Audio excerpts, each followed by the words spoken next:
Welcome to the deep dive. We're your shortcut to understanding the economic shifts and social security changes that really matter. Today, we're going to tackle two big areas. First, that latest jobs report. It's raising some eyebrows about the economy's health. And second, a deep dive into Social Security.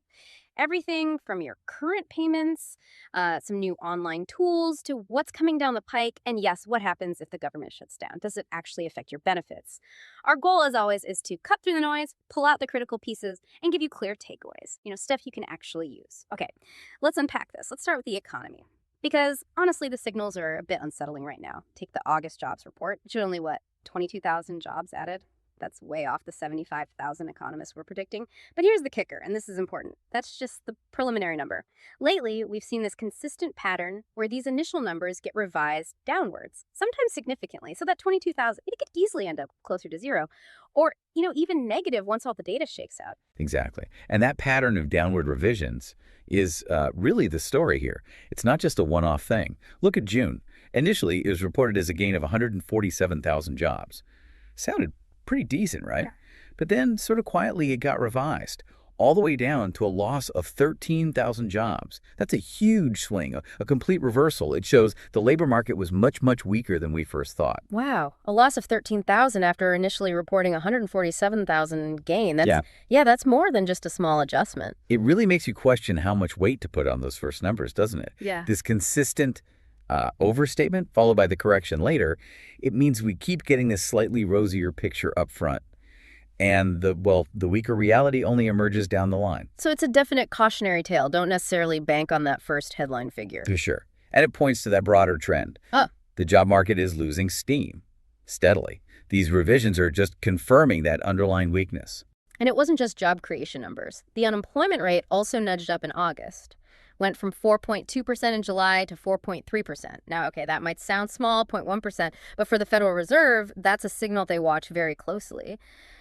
Chairman Powell has said multiple times that the unemployment rate is a key factor in their decisions on monetary policy. An uptick like this, it gives them, a very clear reason to think hard about their next move. Right. And let's connect this to what it means for, your wallet. It gets a bit more concerning there.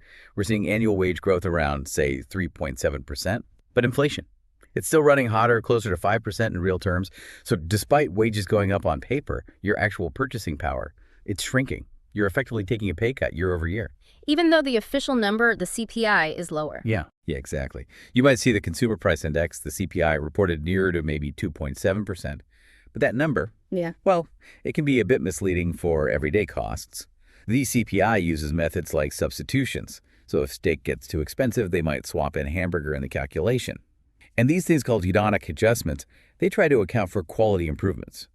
Like if a new phone costs more but does more, they adjust the price downwards in the index. Okay. But these adjustments, they don't always capture the real pinch you feel paying for essentials.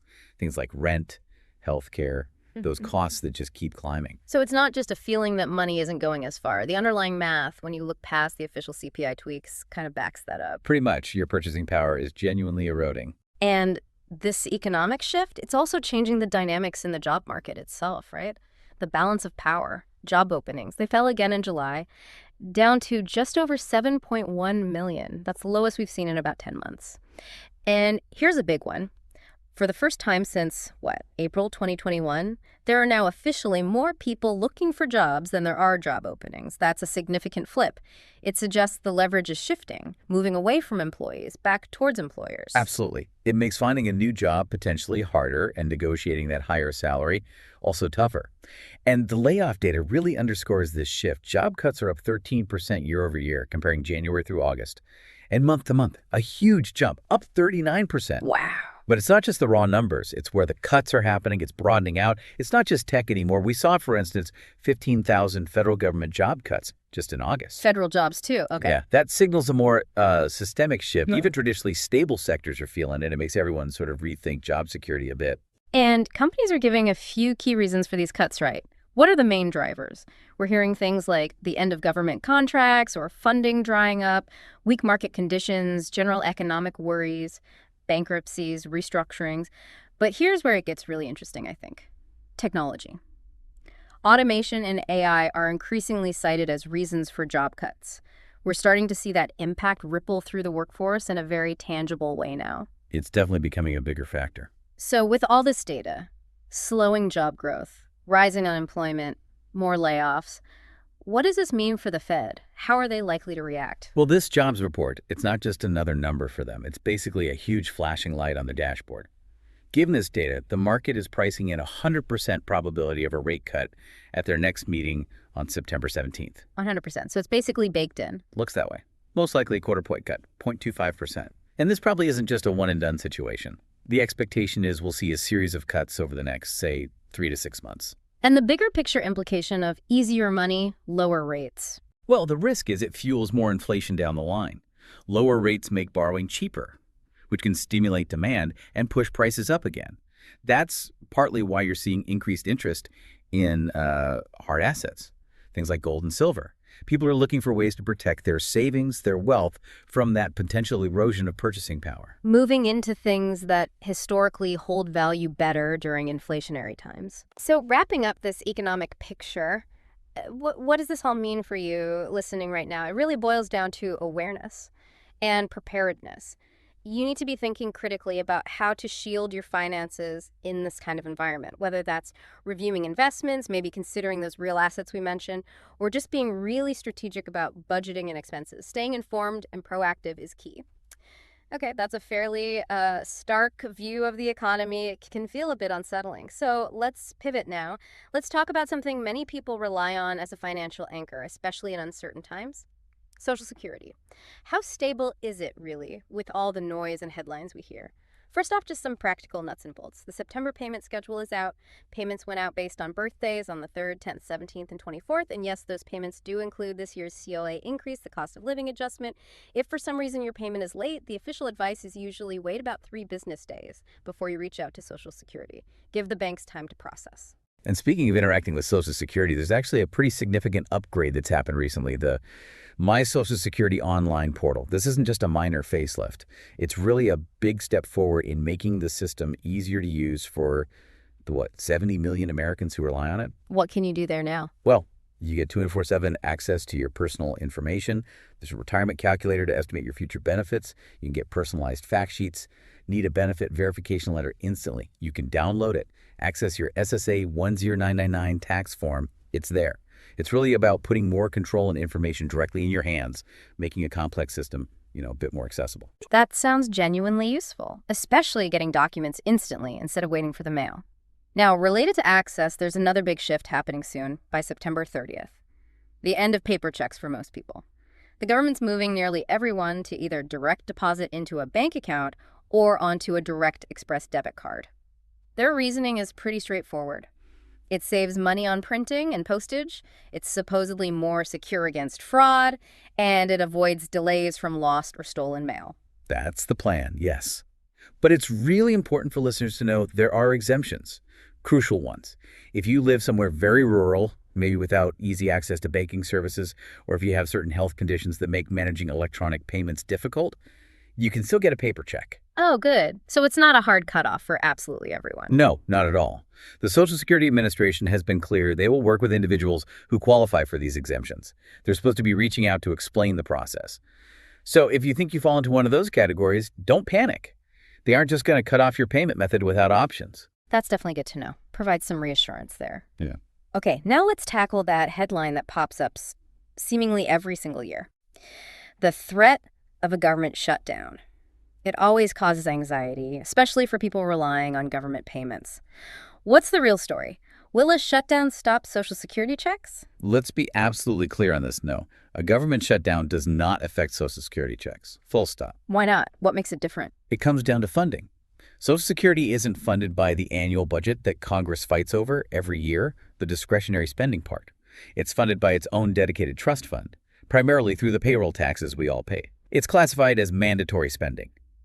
That means the legal authority and the funding mechanism are separate, and payments continue automatically, even if parts of the government temporarily close. Okay, that's a critical distinction, mandatory versus discretionary spending. Exactly. And this protection isn't just for Social Security. It also applies to Medicare, Medicaid, Veterans Affairs benefits, and Railroad Retirement Board benefits.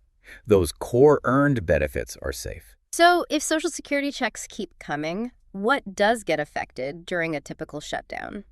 Well, you see things like non-essential federal workers being furloughed, meaning sent home without pay temporarily. National parks and Smithsonian museums often close. Getting a passport might face delays. And calling some government agency helplines might mean longer waits or reduced services. So definitely disruptive for many, but not a halt to those essential benefit payments. Correct. It's an operational disruption, not a cessation of mandatory payments. It's also worth quickly differentiating this from a debt default, which is when the U.S. government can't pay any of its bills. That's a much more serious, almost unthinkable scenario. But even in that extreme case, Social Security payments are considered legally prioritized. The Treasury is obligated to make those payments first.